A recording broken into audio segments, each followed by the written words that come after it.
Technology in homes can allow for so much more than just video door phones and apps.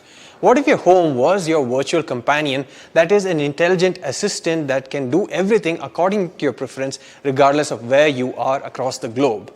From waking up to sleeping, from entry to exit, from a home party session to a work at home session. BlueNex technology at Purva Atmosphere from Puravankara World Home Collection has you covered with the smartest homes that take care of safety, health, efficiency, and intelligence. The concept of a smart home needs to begin from the construction phase itself and not as an afterthought or aftermarket solution that has been retrofitted, as that will result in a lot of inconsistencies and problems. To avoid such problems, Puravankara has made sure to install high-speed fiber optic cables to ensure a smart and seamless smart home experience with BlueNex. The technology is truly hands-free, which in today's world situation carries more importance than ever before due to the fear of germ spreading. Your voice is all that's needed to control your home. Your smart home is connected via Google Home, and one command is all it takes to control whatever you need. Okay Google, turn on all the lights.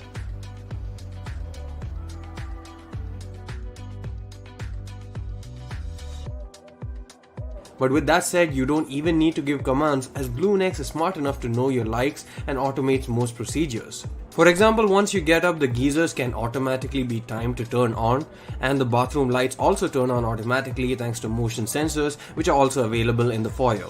You can control everything from lighting to the curtains to the geyser, as well as other smart appliances in your home by using just voice commands and the application. One of the advantages of home automation, for example with the bathroom lights that turn on and off automatically, is that it's eco-friendly and also prevents any bill shocks. The AC temperature can also be regulated automatically based on your preferences. Okay Google, turn off the AC. Turn on the AC. Alright, turning on the living room AC. Okay Google, good night. Good night, BlueNex. You can give one single voice command when you leave home, for example, and that will allow you to shut down everything at home except appliances like the fridge that require power, and this prevents overuse of electricity as well. And even if you aren't at home, the advanced biometric system allows you to give your maids or friends or relatives access to the home from anywhere in the world after verifying the identity on the video door phone.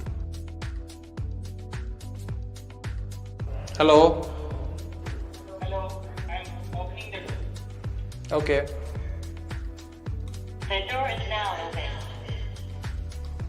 The kitchen tap is a friendly and safe place to obtain drinking water thanks to the advanced filtration system, and you even get gas leakage detection. Regardless of where you are, you have access to the same high-speed Wi-Fi thanks to the built-in Wi-Fi boosters, and this also means that you get access to the plethora of information that Google can provide you, such as traffic and weather updates, access to your favorite music, and more. Okay Google, set a timer for 5 minutes. Sure, 5 minutes. Okay Google, play Purva Atmosphere videos. Okay, playing Purva Atmosphere videos from YouTube on Living Room TV.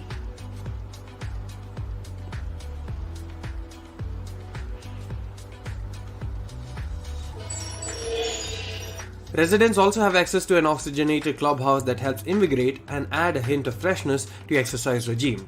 Another important aspect is that all the while you also have traditional keys and switches and knobs that work at any time. They function as a backup or as a method of interacting with your home, especially for the less tech-savvy folks such as the elderly or your guests who may not know all the commands and controls. One of the main advantages of BlueNex compared to other third-party solutions that you can get on the market is the seamless way in which the entire system works with each component, and also continued safety and update procedures that wouldn't happen unless someone created the entire system as a single functioning unit rather than a sum of parts. Puravankara has bundled so many features into BlueNex that it becomes somewhat of a rarity even in the Western world. The experience at Purva Atmosphere is something that really needs to be seen in order to be believed, because it definitely does change your lifestyle for the better. These are just the tip of the iceberg in terms of what advantages that BlueNex can give, but at the end it does make your life a whole lot easier, a whole lot faster, more energy efficient, and most importantly, it converts your house into a world-class home.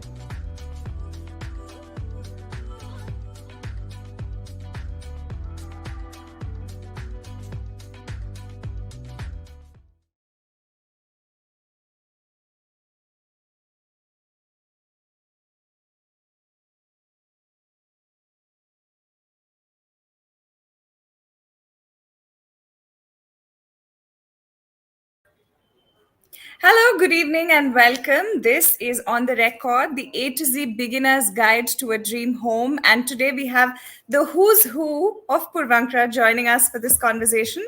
So, ladies and gentlemen, and everybody who's watching, welcome once again. And we are hosting this conversation with some really exciting speakers today. And we're going to be decoding what it takes in terms of, are you looking for a home? Is there something that you want to understand? So what does this person who's looking for a home, or what does the buyer really look like? This is On the Record, Decoding Realty, and it's a beginner's guide to a dream home. Joining us, we have Abhishek Kapoor, CEO. We have Minola Jekar, Comms and CSR Head. We have John S. Vijay Kumar, who is our legal head, and we have Abbas Ali Ukaboy, who's our head of design. So if we can have all of our panelists lined up.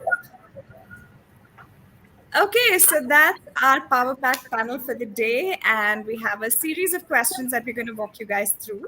I promise to be kind and nice to all of you, but this is an exciting conversation because the world around realty has changed so much with the pandemic and with everything that has happened in the last couple of years. And the new home buyer is new, exciting, interesting, and of course, layers to be peeled on that one. So, how would you all describe today's home buyer? And I'm going to start with Abhishek and then we'll come down the row.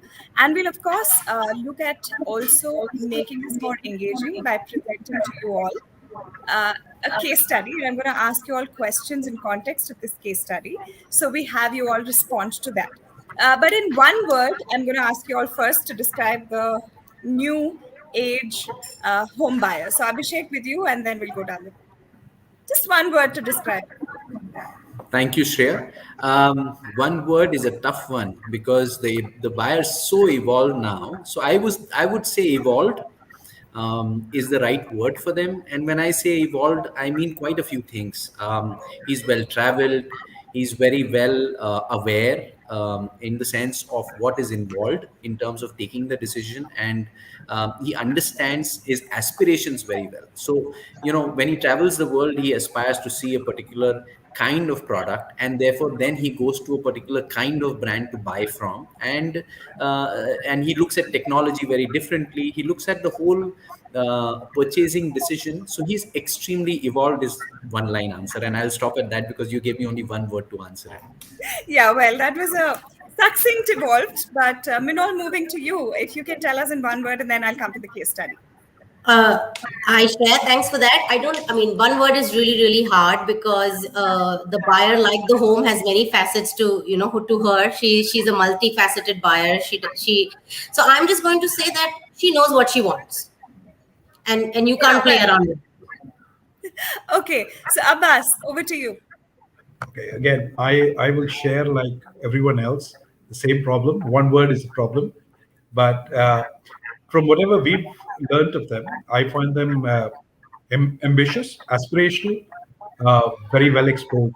And with this whole new exposure of social media, and you take Pinterest, and they've done so much of research over. They've seen so many things, and now they aspire to have so much more. So yes, I would sum it all up as very well exposed.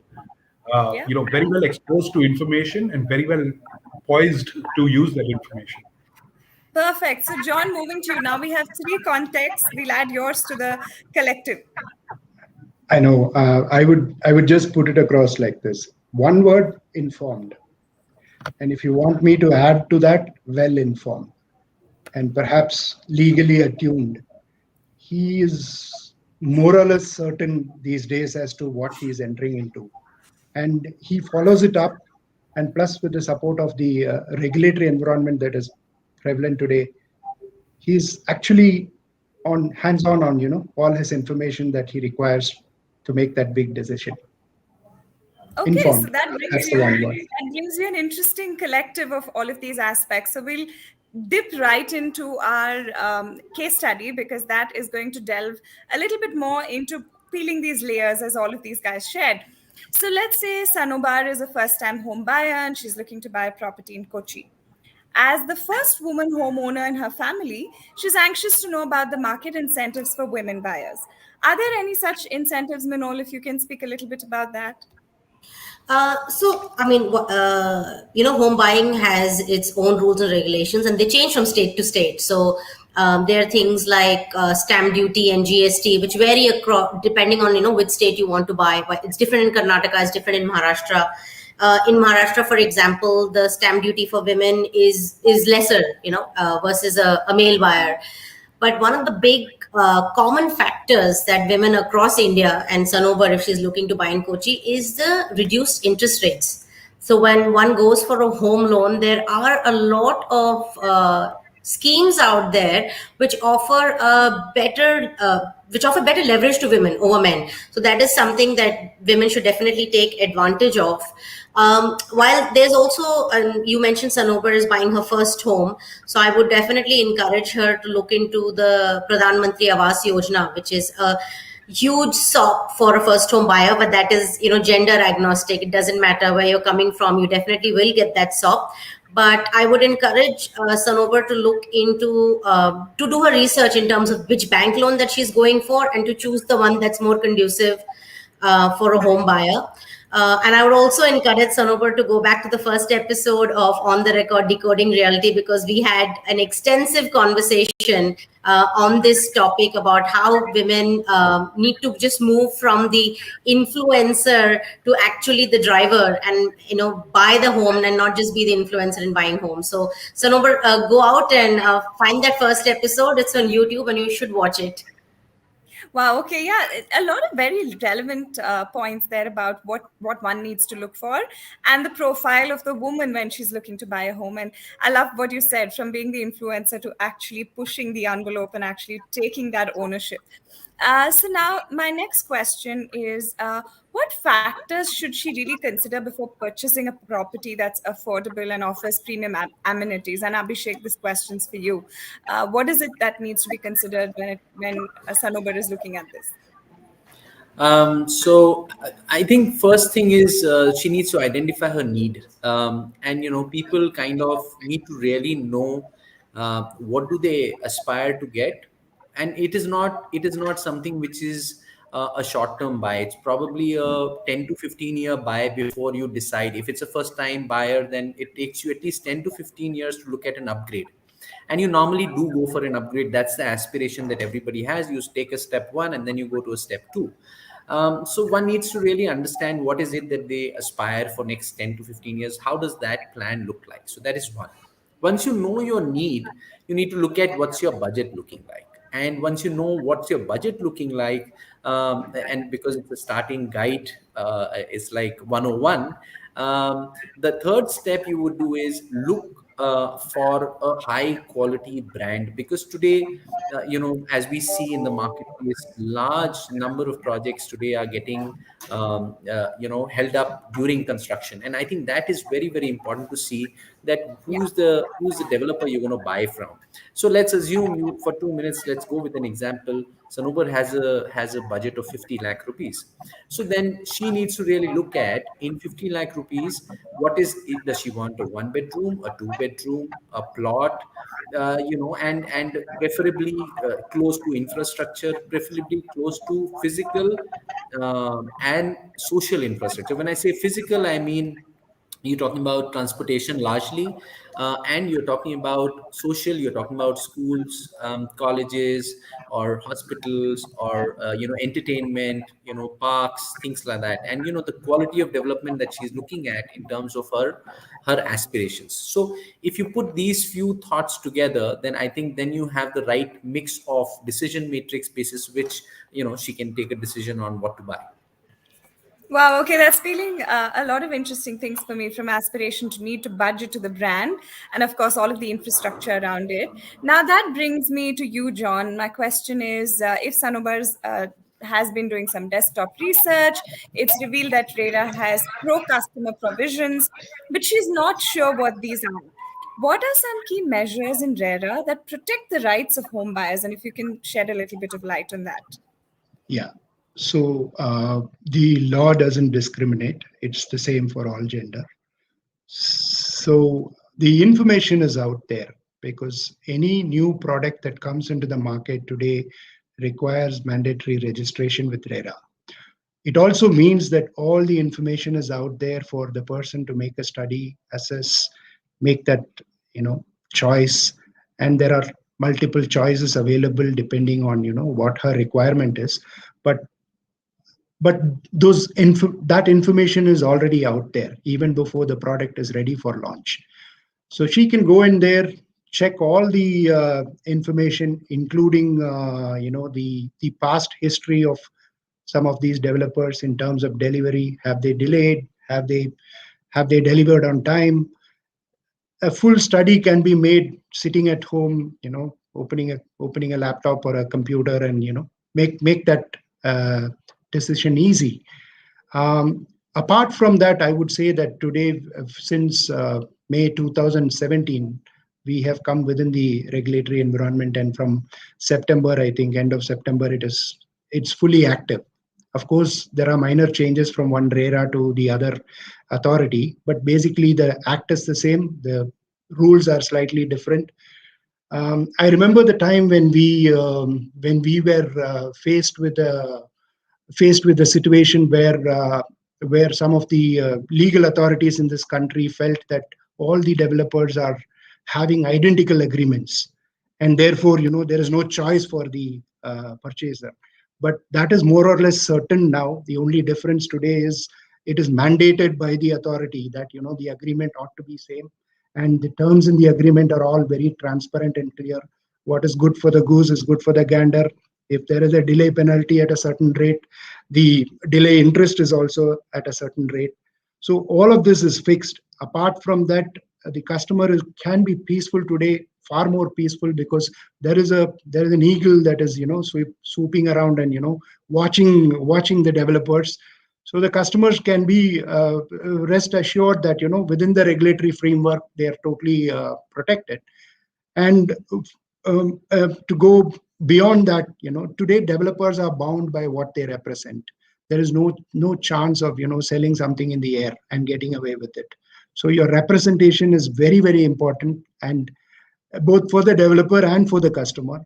The laws are more or less, maybe in application it differs a bit, because the customer is always a poor customer who's buying the house for the first time, and the developer is the rich developer. But as the laws are stated in the book, it is all the same. The obligations for the developer and the obligations for the customer is the same. You have to pay on time, and I have to build on time. So these are protections that are inbuilt within the system today, and the customer can relax knowing that there is a regulatory environment that is going to protect her all the time. Okay, great. Talking about choices, talking about, of course, the RERA and protection that it provides, checklists, history, so much more there. Having finished that aspect of the whole legal angle of things, I'm going to switch gears and I'm going to come into the whole design aspect of things.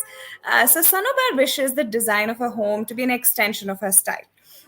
But should the design component only be focused on the interiors, and can she really transform the property into a smart home? This is a question, Abbas, obviously for you. We'd love to hear from you on your thoughts on the design aspect of things. Abbas, you're on mute. If you can just unmute. Thank you.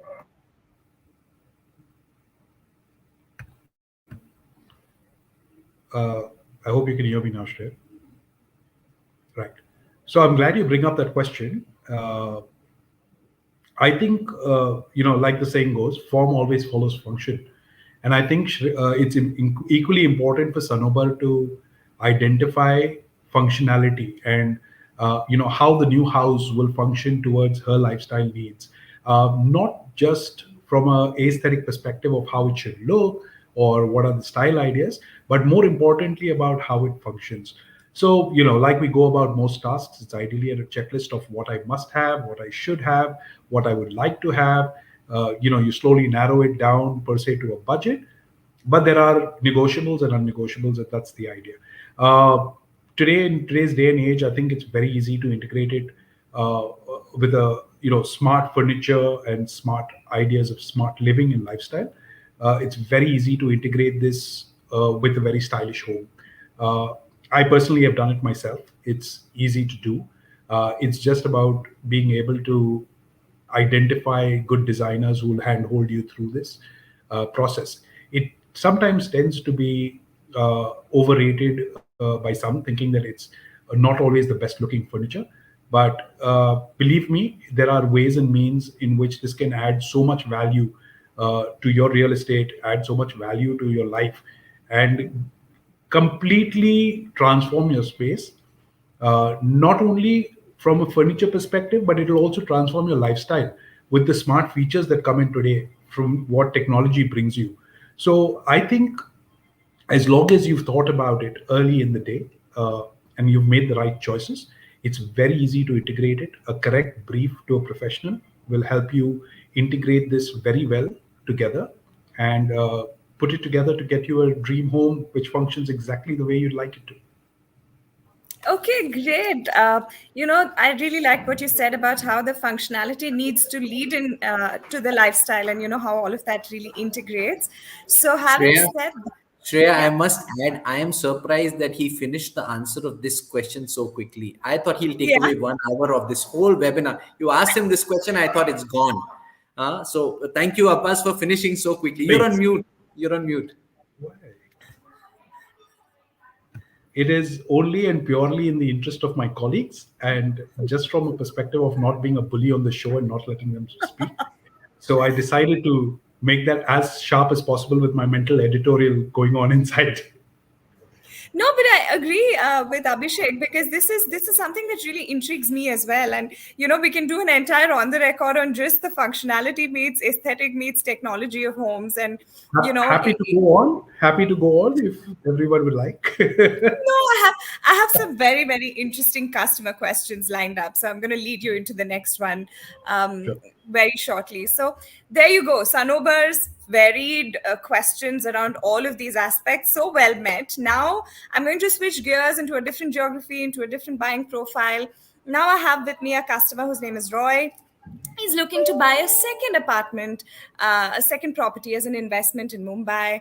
So, Abhishek, I'm going to start with you again on this one. And I'm going to ask you, is it really the right time for Roy to invest in an investment only property? Is that a smart thing to do? What should he consider? So, if you can walk us through a little bit of that. So I have personally all my life invested in real estate. So you're asking a guy who lives and breathes real estate. So I'll give you the best context of why and how it works, and why it is today the right time to take that decision. See, there are a few things which are there now. If you look at just the market today, you're at the bottom of the market. Today the environment is perfect to buy because you are able to borrow at less than 7%. It hasn't happened.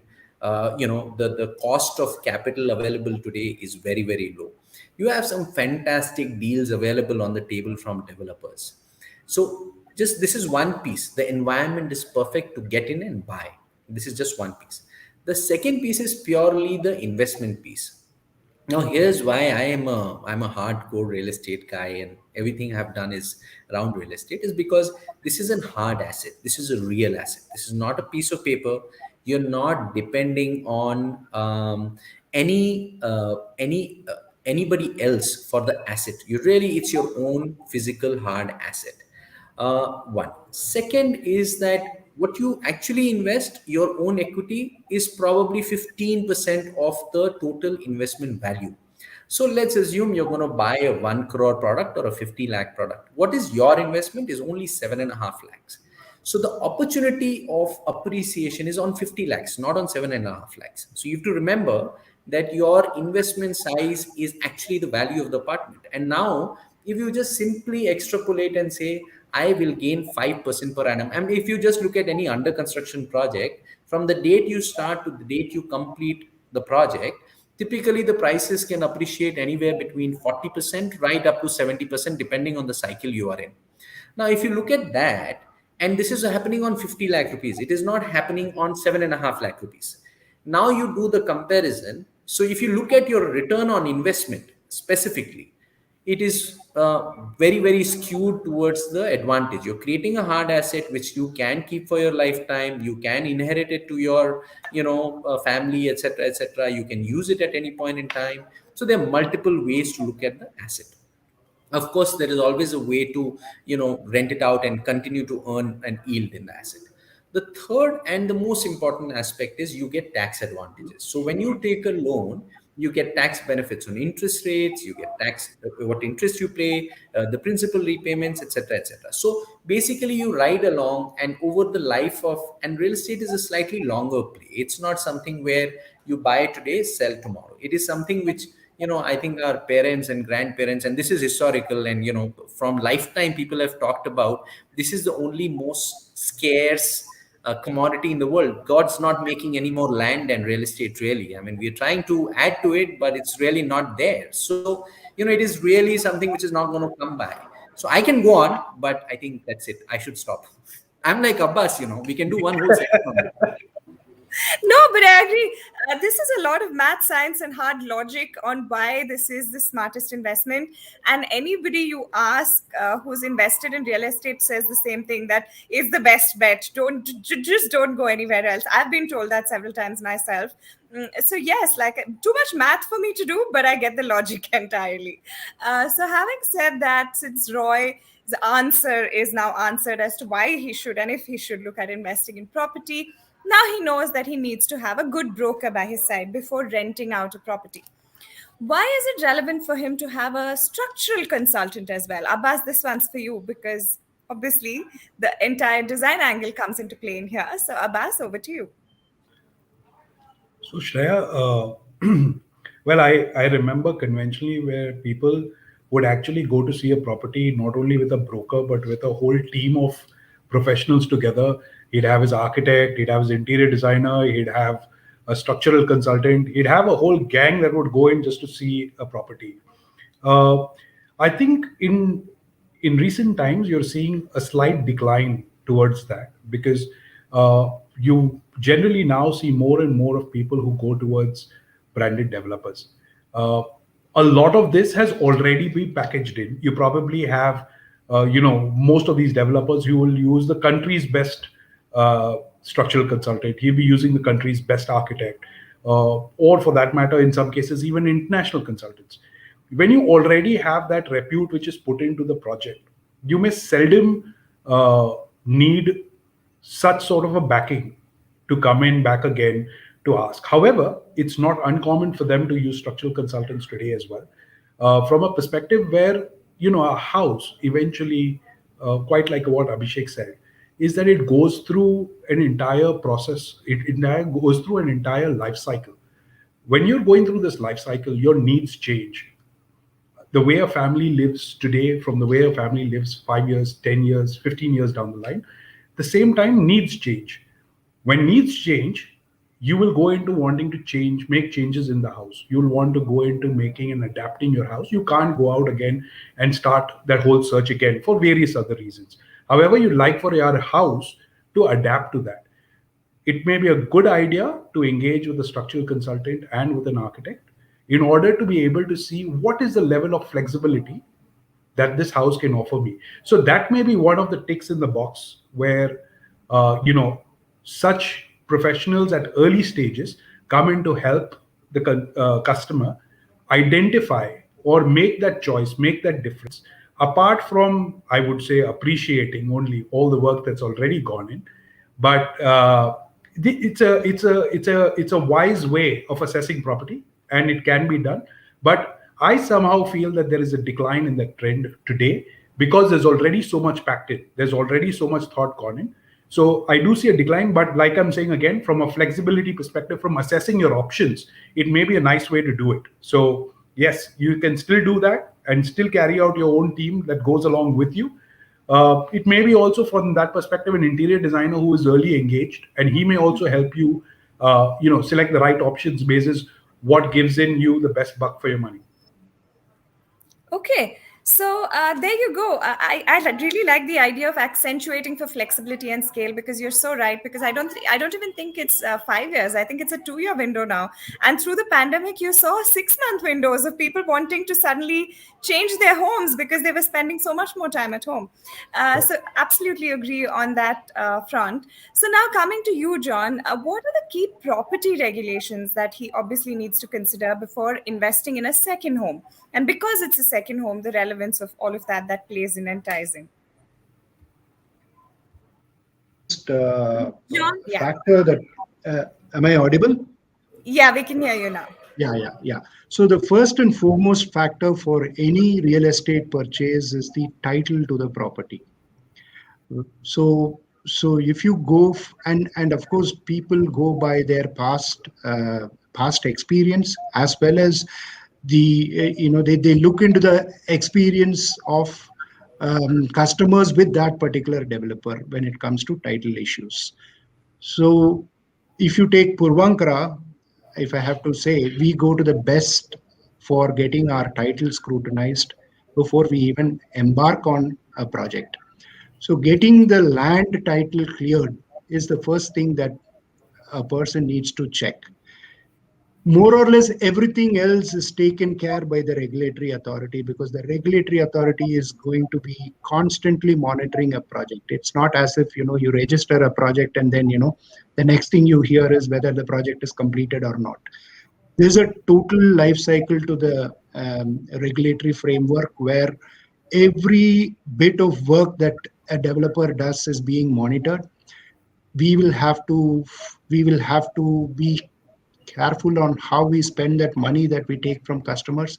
It goes to a dedicated account and it gets spent from that account for that particular project. Now, prior to 2017, if you look at stories all over the real estate industry, it's about getting money and investing somewhere else.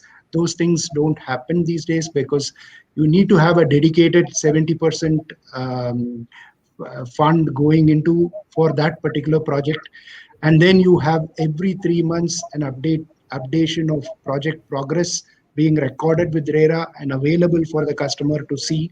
And therefore that is so much more information that the customer didn't have prior to the regulatory framework coming into play. Then there is a redressal mechanism also in place. So if he has a complaint against a developer, he can just walk in. He doesn't need a prior to RERA, the protection was under common law, and everybody knows in India how much time it takes to approach a common law court and get a relief. But today, a customer can walk into RERA, take a piece of paper and write a complaint in the language he chooses, in the manner he chooses. It doesn't require any procedure. Just file it, get your complaint redressed. The developer is put on notice immediately to address the complaint. Delays are taken care. So I think the only thing that the customer needs to make is a choice of whom he wants to go with, and that he would make basis the experience, the collective experience with that developer in the society at large. Everybody says that the top 5 or the top 10, they deliver on time. So he can make that choice, and after that the regulatory authority would take over. Okay, so there's a lot of things to consider, and I like the whole idea of the open house and the redressal mechanisms, and of course understanding the scrutiny and title scrutiny that needs to happen. So Roy's obviously learned a lot, so have I through this process. Now, Minol, I'm switching gears and coming to you. Why are a series like On the Record, that's been happening now so many episodes in Decoding Realty, relevant for aspiring buyers like Sanobar and Roy? We've obviously answered a lot of these aspects of buying, but why is something like this so relevant and important? Why do these conversations need to happen? It's a great question, and it also goes back to a few months ago when Abhishek and I were talking about this. So we were in lockdown. We said, obviously our customers can't get to us, and our customers are not just in India; they're across 20 to 30 countries. So how are we going to help them? So we need something that empowers them to make the right decision. So Abhishek, that was his brief, and we said, okay, let us see what we can do. But the most important thing is it's what you just said. The pandemic has turned it into a 6-month window, Shreya. Okay, the time, there is an emotional aspect to I don't have time, and there is also a financial aspect to now is a good time. Decadal low interest rates. RERA is protecting me. We have branded developers. We have the listed players who are actually with legacy of execution or delivery. So these factors are really playing hard, but like Abbas said earlier, there was an army that went to the house, and everyone went there, and it was like a half-day picnic, check every wall. And maybe these things are not possible anymore. So how do you ensure that you are empowering your customer to make the right decision? Not just your customer, all your stakeholders in the process. And let's not forget, when you're going to buy a home, what's the first thing you're going to do? You're going to jump on Google. Yeah, you're going to look for information on a digital platform. And 70% of India is millennials. 60% of our buyers are in the millennial age group. They are definitely going to be looking on the internet. They're going to be seeking out platforms like this that give them credible information, that give them information that they need. And they have experts like John and Abbas and Abhishek who've been in real estate for decades, telling them that it's not rocket science. It's just a little bit of research. It does take a village. It does take a village to make the decision. It just does take a village to help you buy that house. But people like us are here to help you make that decision through these platforms. So that's why on the record, and that's why I named it Decoding Reality, because real estate may have this reputation of being the big bad wolf, from like thanks to films and tropes like that. So here we are undoing that perception and saying it's a corporate sector. You can get all the information you want, and you can get it on transparent platforms like this.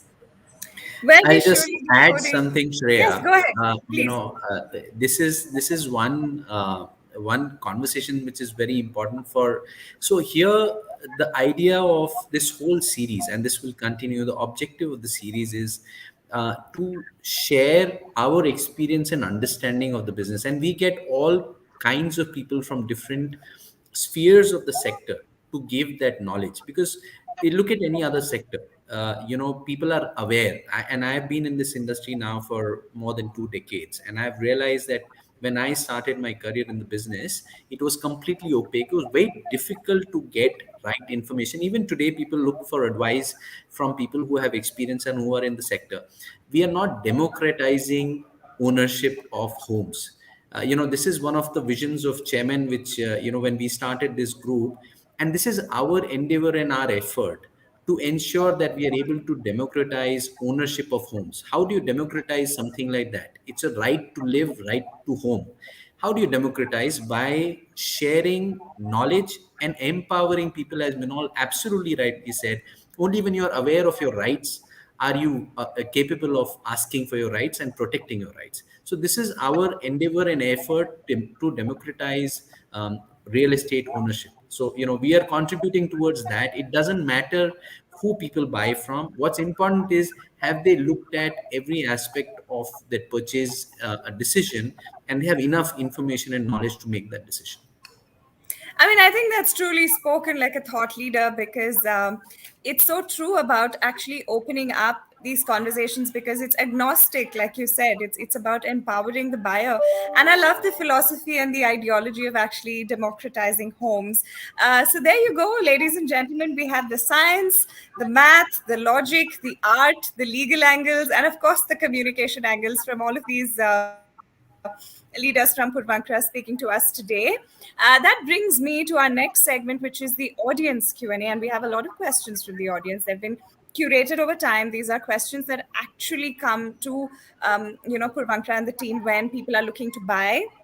So there are some questions here which are again across the board for all of you guys, but I'll start with John. This is about mortgages. Mortgages as a term is not something that people are very aware of in India as much. You hear about it a lot more in the US. There's more awareness. But what should a first-time buyer here know about mortgages? And if you can tell us a little bit about that. Okay. So when it comes to home, the concept of mortgage is basically an equitable mortgage upon which the banks lend money. They would go by a simple mechanism of a letter of deposit of title deeds, which is very simple. They get the document of title, they keep it with them, and they lend you money. You go to a bank, he lends you money, he keeps your original document, and then he gives you a scheme by which you would repay the money back along with interest. And at the end of it, he would return back the document to you. Now, this is exactly what a mortgage is. And all home buyers in India go through it. People who go through banks go through this process of mortgaging it. The other factor is sometimes these mortgages do get registered as well, but not uh, uh, no, the fact that such a mortgage has been created. Sometimes the bank would insist on a registration process, which would register that letter that I mentioned, where all the title deeds are listed down.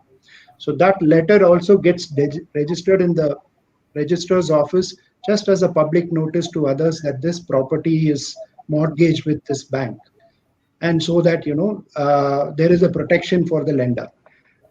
This is the long and short of what a mortgage is, and all banks do that when they lend money.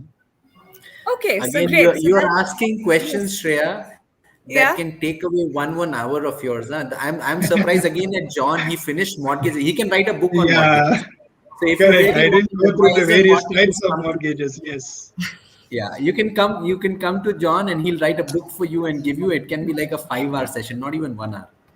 So They have Abhishek, all been they have all go been ahead, go ahead. sufficiently warned to keep their dialogues very short. So I think it's working. Thank you. I think my warnings helped. I think my idea is to actually just start scratching the surface now and to continue the on the record series, because it's as much of a enlightening session for me as it is for everybody else who's listening. So yeah, I think we should look at doing a lot more of these deep dives into more of these conversations for sure. Okay, so that brings me to the next question, and this is something that's right up my alley. It's something that's very close to my heart. And Abbas, this one's for you. What is the scope of green buildings? Are they really feasible? As somebody who understands sustainability and has been in that space, I know the impact that it can have. And if you can walk us through a little bit about green buildings and what that entails. Sure. Shreya, this green building has been around for a while now. I think it has been very well adapted in the commercial market. If you see commercial assets, uh, a part of the selection criteria as a basic hygiene check is about how is it sustainably scored. How does it score in sustainability? How does it score from a perspective of its responsibility to the environment? However, you don't see that, and that's possibly also because of the presence of corporates and the requirement for them from you could rather say global obligations, or just their perfect corporate presence and aspirations to be where they need to be from having being conscious of the environment. All right, I mean apart from them, of course, keeping their opex in check and things of that sort. On the residential market, you will see that it isn't so prevalent, but uh, I want to say that this is how it will be in the future. It is a very, very important aspect that is slowly gathering steam. It is slowly starting to make a big movement. People are very conscious with the global trends, with the understanding of whether it's global warming or the impacts on the environment, and we all know what kind of impacts are there. We are conscious. We feel equally responsible in order to ensure that our planet is safe and our planet is available and the resources are available for future generations to come. And I think each one of us have this responsibility and obligation back towards. Uh, from our market perspective and from the country perspective, it is yet to gather the kind of steam that it has in other global markets. In other global areas, you will see that properties are identified with a scorecard basis their hydro and their power, and that's a particular rating. That rating itself is a decision making for a customer on whether he should choose that property or not. You will slowly see that coming here as well, and that itself will automatically make people, it's a mechanism in order to make sure that your products automatically are sustainable, they are automatically moving in that direction. So yes, right now you have the will to exercise whether to do those practices or not, but I feel slowly and steadily somewhere or the other it will be mandated, because that times are tough, times are changing, our environment is already in question. From that perspective, I think we will need to make some very bold steps, and you will see these steps coming through.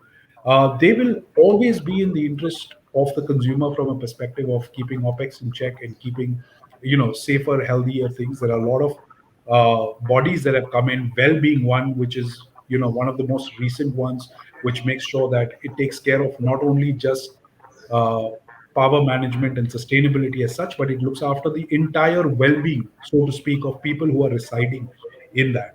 So I think there are great things that are up our alley as far as this is concerned. Is it easy to integrate? Yes, it is. It requires a bit of extra effort. You will see that taking shape anyways.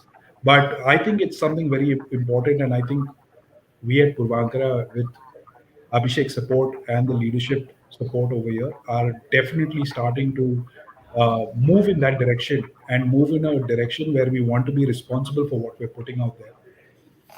Absolutely. I must add, in last 20 years, we have seen a lot of change in the way buildings were designed and constructed. If I look back in my career when we started to today, everything, and probably Abbas can throw much better light at it. But the fact is, what is the movement of the sun?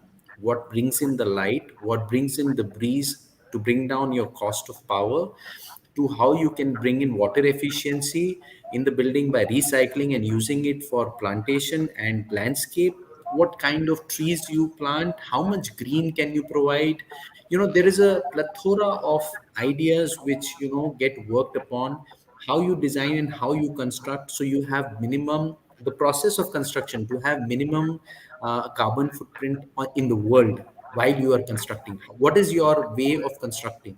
All of this has evolved tremendously. Of course, at Puravankara, we're doing a lot, but I think the whole industry is putting a lot of effort in that direction. So today, you don't have to be as guilty as you had to be about 20 years back to make a buying decision, because things are evolving. The government has also put in a lot of guidelines towards ensuring that a lot of compliance on the overall carbon footprint on the world when you're doing these developments, because this is a necessity. Roti kapda makan, I mean, this is not going to go away, but what do you do to try and minimize the impact in the world? And what more you can do? There are obviously a whole lot of developers who are putting research and effort to see what more can be done to bring in the next level. So there are agencies and there are organizations which certify.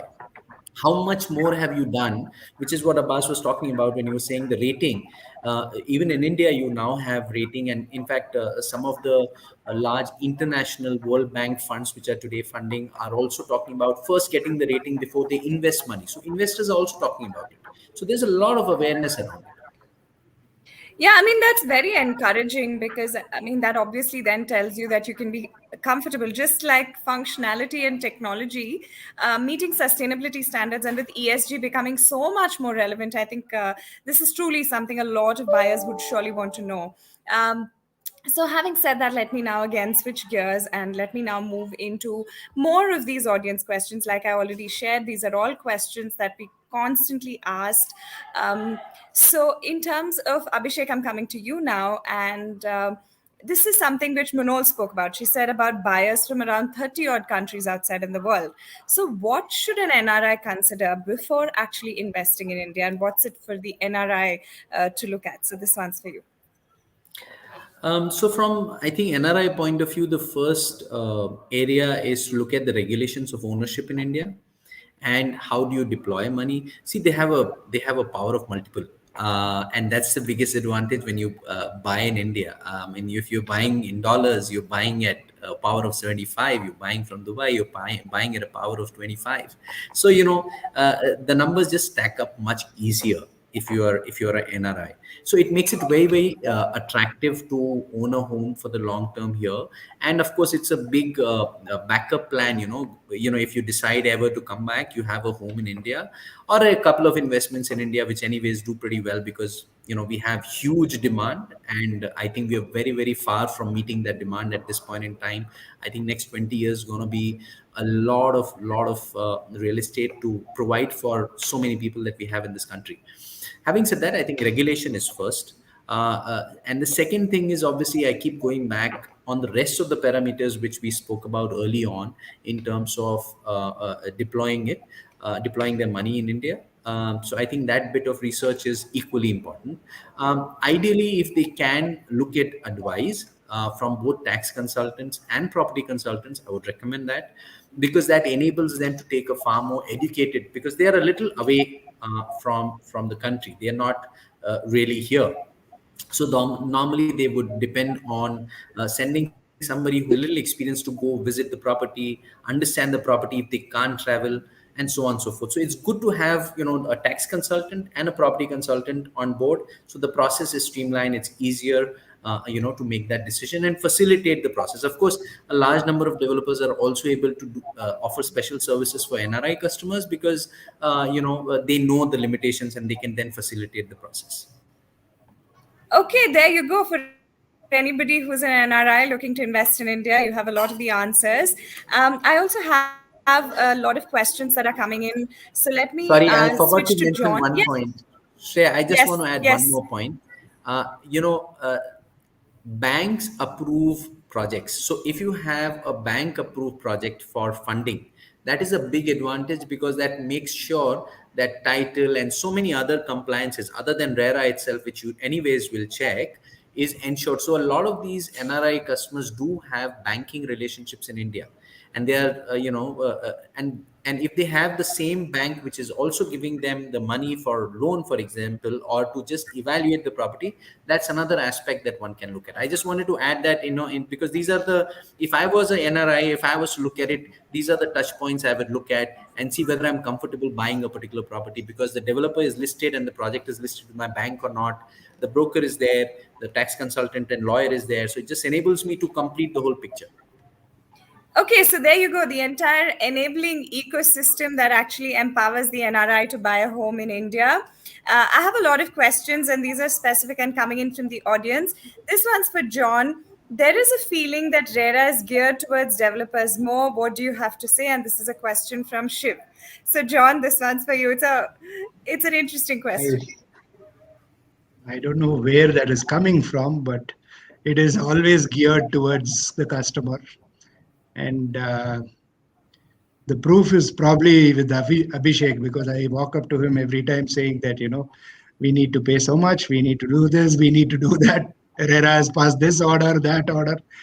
In fact, I would say that, this is a legislation that is flowing from the consumer protection angle.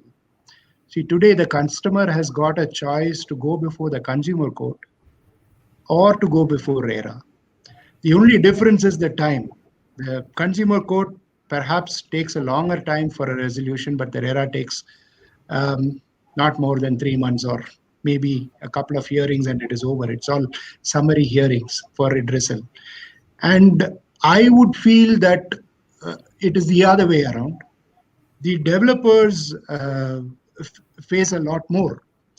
I would give you an example of a particular project where I'm supposed to develop within a time frame, and if 100 customers of mine decide that they would not sign up agreements and they would not take the project forward after making the initial booking amount of 10%, I'm at loss, because I can't take the project forward. At the same time, I'm answerable to those customers who have paid me in time. There is no situation more complicated than this before RERA. Now, RERA has to take a balanced view here. But most of the times, when orders are passed, it is always favoring the customer. There is a rare one-off order that goes against the customer. But if you take the history of all orders, and it's for everybody, it's open. You just have to open the website and look through the orders that they have passed in the last 1 month. The statistics is there for everybody to see. So I don't agree with that view that they are more towards the developer. So I mean, we struggle with this every day. So that's busting the myths. That's busting the myths. That's perhaps like the Google doctor, there's a Google realtor. There are a lot of perspectives that are building up. So that one for sure busts that myth. The next one, Minol, is for you. Does sustainability play a role when you plan large projects? And I think the answer is almost already spoken about, but we'll still come to you and then we'll come back to the next one. Sure. This is something I feel very strongly about. I'm in this space as a you, Shreya. You've been for a long time. There were little things that I learned after I came into real estate that I didn't know. When you plan a property, the building code that, the national building code that all of us are supposed to follow, it already has things that matter to us. It has things like rainwater harvesting written into the code. So when you plan for a building as a conscientious developer, we do that. It has things like your STPs, the treatment of the sewage waste. It has to be of a certain standard, has to be of a certain quality. So that's already written into the building code. A new variant, a variant in the building code is that to have X number of electric charging points in the parking basement, so that if you buy an electric car, it can be charged in the basement. So even me, when I only learned of these things being available, and that when I started working in real estate. So I'm sure there are a lot of us out there who don't know that when a building is planned, all these things and so many other factors that impact the community are already worked into the plan. And that's why, a theme of this series has been, everyone has been speaking about branded developers with delivery and execution history. They will stick to the plan. They will ensure that these factors the boxes are ticked. All these sustainability factors are written in, and not just, Abhishek spoke about investors wanting to invest in companies that are gearing for ESG and so on, but they're also consumers like you, like so many, and me, who actually will research a company for their sustainability footprint before they go in. So it's very, very important. And I can proudly say that I know that Puravankara follows the code. And if I can quickly take some more time and add one more thing, that of course we are all aware of CSR. We all do it. It's across sectors.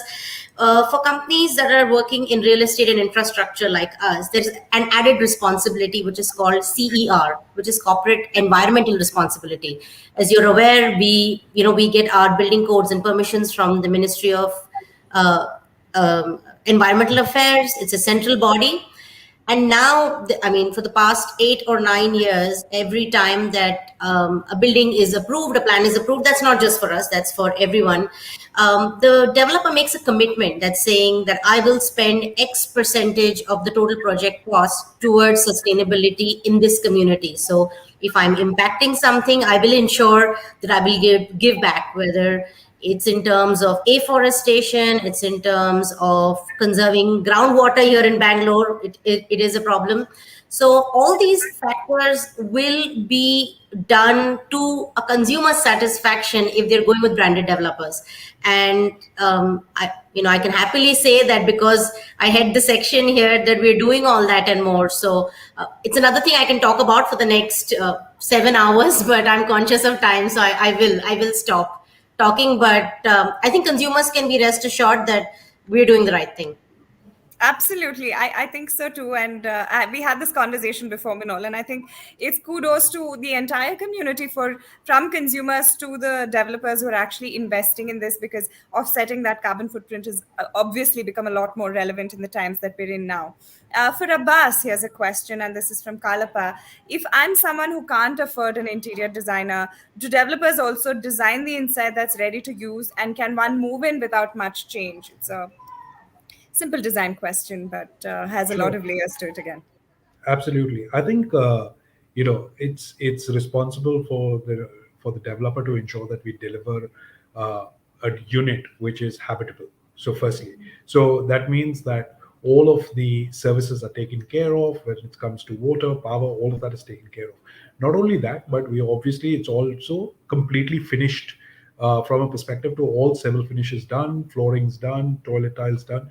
All of that is done. So every basic requirement that is required to inhabit the space has already been taken care of. In the context of whether you still need an interior designer, like I mentioned in a previous point, a lot of care has already gone into the planning phase. We've already ensured that most of the dwelling unit is to the best of its class designed where someone doesn't have to go about and make basic changes. Making changes to adapt may be something completely different, and I can have another conversation on. But from the basic purpose of the unit, it is completely taken care of. Then it's just a matter of selecting furniture, and believe me, there are tons and tons of options that are available online. I think, given that, it's very, very easy for a customer to dwell into a unit, to get into a unit really without all the other fanciness that comes around myths of having an interior designer only in order to move into an apartment. A lot of people are seen doing that today, and like I said, exposure to social media, exposure to apps like Pinterest have automatically just enable the customer to make aesthetic decisions, to find the right amount of information. Believe me, they are very, very self-sufficient. The customer today is very self-sufficient in order to go about his business and adapt to his needs and his requirements and be able to ensure that he achieves most of his tasks. So I think uh, a good combination between a developer who's giving a good offer through a product which is nicely done and a relatively decent sense of aesthetic with the kind of exposure that's available today, I think it's very, very easy for anyone to be able to go in and get going right away. But also, from taking a house to a home is a journey, and people must understand that it takes time until you evolve that to make it your home. So I think, yeah, it's a matter of time. It goes through, but you start somewhere and then you keep building on. So that's typically how it goes. It's generally never set on day one. And in some cases, you're constantly evolving, right? You're changing something or the other with decor heads who want to constantly change the way the look and feel changes. But you're right. I think it's self-sufficient. And I think the way it's evolved is incredible. Abhishek, my next question is for you. This comes from Durgesh. He wants to know, what is the future of real estate with amalgamation of technology? Oh, that's an interesting one. I thought Abbas should take that one, but since you've asked me, I'll take a quick go at it. So technology, when we look at it, you look at every aspect of technology, right from the way you construct to, in fact, from the way you design to the way you construct to the way you market and to the way the customer experiences the product. That whole journey, the value chain, right from the initiation of the product to the final product which the customer experiences, technology can be applied, and that is getting applied. And I think that is where the industry is headed. If I have to only look at the customer's point of view, there are two things really. Technology from the developer's point of view would mean, is he able to build efficiently, quickly, with lowest carbon footprint, using the right materials which are durable, and are long term in nature? Will the building last for 75, 50 years, or will it last only for 25 years? Those are things a developer will look. But from a customer's point of view, they should look at two things really. One is, how does it help them in their lifestyle? Now, when I say lifestyle, it's a very, very cliched word. Honestly, it's a wrong word. I'm still looking for one substitute. I swear I can't find one. But unfortunately, it's been abused so much. But when I say that, I mean is to do with convenience, wellness, and time.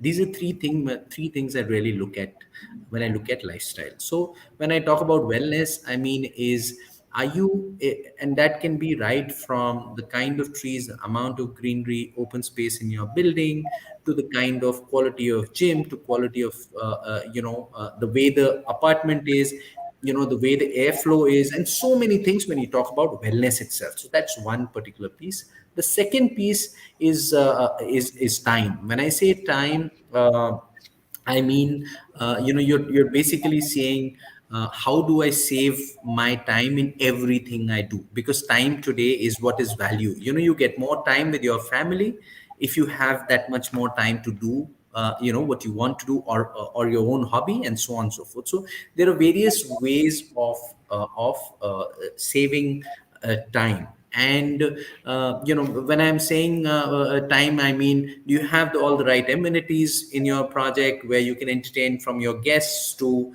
to whatever you're doing? How much time does it take for you to wait for the lift? For example, for us, when we design, and I think some other players as well to do it, they look at the waiting time at the lift. How's the lift design? How's the lobby design? So those are elements of time, every piece of time. And then the last piece is, I think somebody spoke about it earlier in the show. I think Abbas did or Minol did, but from the West, there has been a lot of upgrade in terms of the way people are designing homes and the way people are deploying technology. Now, when I say that, today you can open your curtains with an app, to use a fingerprint instead of carrying a key, to putting on the TV, to putting on the AC 15 minutes before you drive up to your home, to being able to switch off the geyser because you forgot when you left home, to there's so much of application of technology today that is available. And and it's okay, again, a cliched word called smart home, but I don't like that word because again it's very, very abused. But you really can build homes which can create that advantage for you: comfort, convenience, time, and of course health and lifestyle. Okay, wow, that just brought so many aspects of all of this coming collectively together. I'm very conscious of time. I do have one question each, so I'm going to go into rapid fire mode very quickly. So this is a quick rapid fire. Minol, the first question's for you. You've spoken about it in detail. Now, one line or a phrase or a word. How can developers promote sustainability through CSR? One word, one sentence. Okay. Choose choose a category that's close to you, that speaks to your brand, that speaks to your ethos. Stick to it. 1 or 2 years is not going to do anything. It should be a 10 to 15-year plan. Awesome. Okay. Abbas, this one's a literal yes or no question. And like Abhishek said, smart homes is such an abused word, but are smart homes the future? Okay, I'll go back from cliched word. Intelligent homes are definitely definitely the way of the future. In fact, we're already late. If you can have a smart car and a smart watch, you should have a smart home.